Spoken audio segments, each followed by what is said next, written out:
हम जो है कुछ एग्जांपल्स डिस्कस करेंगे कि हम जो है नॉर्मेलिटी किसी भी सॉल्यूशन की कैसे कैलकुलेट कर सकते हैं।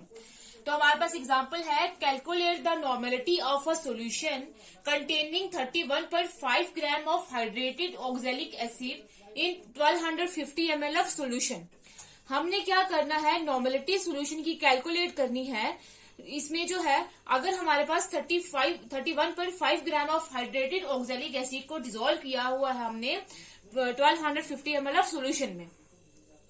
अब हमारे पास हाइड्रेटेड ऑक्सैलिक एसिड का मतलब, ऑक्सैलिक एसिड जो होता है उसका फॉर्मूला होता है H2C2O4। हाइड्रेटेड का मतलब इसमें वाटर मॉलिक्यूल भी प्रेजेंट है। तो हाइड्रेटेड ऑक्सैलिक एसिड अगर हमारे पास कितने ग्राम्स है, 31.5 ग्राम्स है। तो अगर हमने क्या करना है, इसकी नॉर्मेलिटी जो है वो कैलकुलेट करनी है। तो सबसे पहली बात, हमारे यहाँ पे सोल्यूट क्या है, ऑक्सैलिक एसिड। सोल्यूट क्या है यहाँ पे, ऑक्सैलिक एसिड। तो मास ऑफ ऑक्सैलिक एसिड मतलब मास ऑफ सोल्यूट कितना है, इधर मास ऑफ ऑक्सैलिक एसिड मतलब मास ऑफ सोल्यूट कितना है, हमें कितना दिया होगा 31.5 ग्राम। कितना दिया होगा 31.5 ग्राम हमें मास दिया होगा किसका, ऑक्सैलिक एसिड का। जहां हम बोलेंगे मास ऑफ सोल्यूट दिया होगा। तो अब जो है नॉर्मेलिटी हमारे पास किसके बराबर होती है, किसी भी सोल्यूशन की, number of gram equivalents of solute, number of gram equivalents of solute upon, अगर हमें वॉल्यूम मिलीलीटर्स में दी होगी तो volume in millilitres, volume of solution in millilitres into में क्या आ जाएगा 1000। इस फॉर्मूले से जो है ये नॉर्मेलिटी निकालने का फॉर्मूला था। अब हमें क्या दिया हुआ, मास दिया होगा और वॉल्यूम दी हुई है। Number of gram equivalents of solute हम कैसे कैलकुलेट करेंगे, तो number of gram equivalent of solute हमारे पास किसके बराबर होता है, number of gram equivalents of solute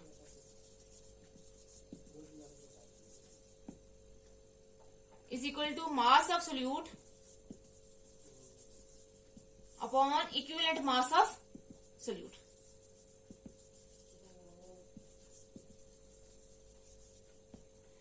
तो number of gram equivalent of solute हमारे पास किसके बराबर होते हैं, मास of solute upon equivalent mass of solute. अब हमें पहले इक्विवेलेंट मास भी निकालना पड़ेगा क्योंकि हमें इक्विवेलेंट मास भी नहीं दिया हुआ है। तो इक्विवेलेंट मास हमारे पास किसके बराबर होता है, equivalent mass of solute is equal to molecular mass of solute, molecular mass of solute upon valency factor, upon valency factor। molecular mass of solute हमारे पास, हमने molecular mass किसका निकाला, ऑक्सैलिक एसिड का। वैलेंसी फैक्टर जो होता है वो हमारे पास एटम के लिए डिफरेंट होता है, किसी एसिड के लिए डिफरेंट होता है, बेस के लिए डिफरेंट होता है, किसी मॉलिक्यूल के लिए डिफरेंट होता है, किसी ऑक्सीडाइजिंग एजेंट के लिए अलग होता है। तो वैलेंसी फैक्टर हम अभी कैलकुलेट करेंगे और मॉलिक्यूलर मास पहले कैलकुलेट करते हैं, उसके बाद इक्विवेलेंट मास कैलकुलेट करेंगे, फिर number of gram equivalents of solute calculate करेंगे, उसके बाद देन जो है वो नॉर्मेलिटी जो है वो कैलकुलेट होगी। तो मॉलिक्यूलर मास अगर हम देखें, molecular mass of oxalic acid, oxalic acid का फॉर्मूला क्या होता है हमारे पास, H2C2O4। यही है ऑक्सैलिक एसिड का फॉर्मूला।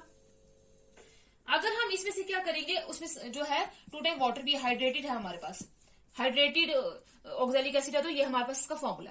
तो मॉलिक्यूलर मास हम कैसे कैलकुलेट करेंगे, एक हाइड्रोजन का कितना मास होता है 1, तो यहाँ पे 2 हाइड्रोजन है तो आ जाएगा 2 × 1 प्लस एक कार्बन का हमारे पास मास होता है 12, तो 2 × क्या आ जाएगा, क्योंकि कार्बन आइटम 2 है तो 2 × 12 प्लस एक ऑक्सीजन का हमारे पास मास होता है 16, तो 4 ऑक्सीजन का कितना होगा 4 × 16 प्लस यहां पे इसके साथ क्या है 2 है तो यहाँ पे आ जाएगा 2। हाइड्रोजन, हर एक हाइड्रोजन का कितना मास होता है 1, तो हमारे पास 2 हाइड्रोजन तो आ जाएगा 2 × 1 प्लस एक ही ऑक्सीजन है तो इसका मास आ जाएगा कितना हमारे पास 16। 2 × 1 2, 12 जो होता है 24, 16 जो होता है 64 प्लस 2, 2 × 1 2 प्लस 16 ये आ जाएगा 2 प्लस 24 प्लस 64 प्लस 2, 16 2 कितने होते हैं 18, 2 प्लस 24 प्लस 64 प्लस 16 18 × 2 कितना होता है 36। तो इन सभी को अगर हम ऐड करेंगे तो ऐड करके हमारे पास क्या आएगा, इसका मॉलिक्यूलर मास 126। क्या आएगा इसका मॉलिक्यूलर मास 126, इसका जो है हमारे पास मॉलिक्यूलर मास निकलेगा।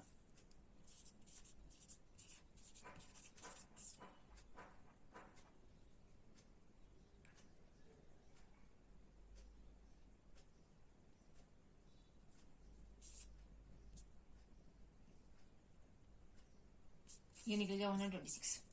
तो मॉलिक्यूलर मास हमारे पास ऑक्सैलिक एसिड का, हाइड्रेटेड ऑक्सैलिक एसिड का कितना निकला है 126। अब बारी है वैलेंसी फैक्टर की।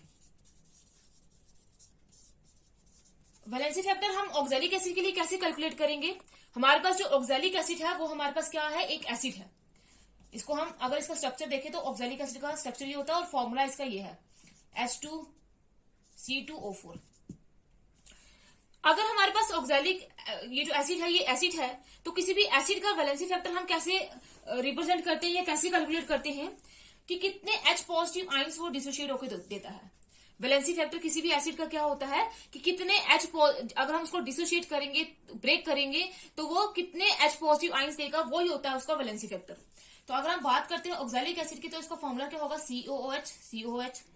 जब हम इसको तोड़ेंगे तो यहाँ से जो है 2H जो है वो रिलीज हो जाएंगे, तो बना देगा 2H पॉजिटिव प्लस पीछे का बचेगा COO नेगेटिव, यही बचेगा। अब इसने जो है कितने H पॉजिटिव आयंस दिए हैं, 2H पॉजिटिव आयंस दिए हैं ऑक्सैलिक एसिड ने, तो यही होगा इसका वैलेंसी फैक्टर।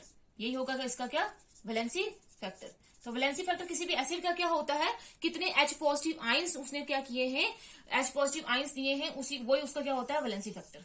तो अब हमने यहाँ पे वैलेंसी फैक्टर भी ले लिया, मॉलिक्यूलर मास भी देख लिया। अब हम क्या करेंगे, जो है नंबर ऑफ ग्राम इक्विवेलेंस, या पहले इक्विवेलेंट मास निकालेंगे, उसके बाद नंबर ऑफ ग्राम इक्विवेलेंस निकालेंगे, तब हम नॉर्मलिटी जो है वो कैलकुलेट करेंगे।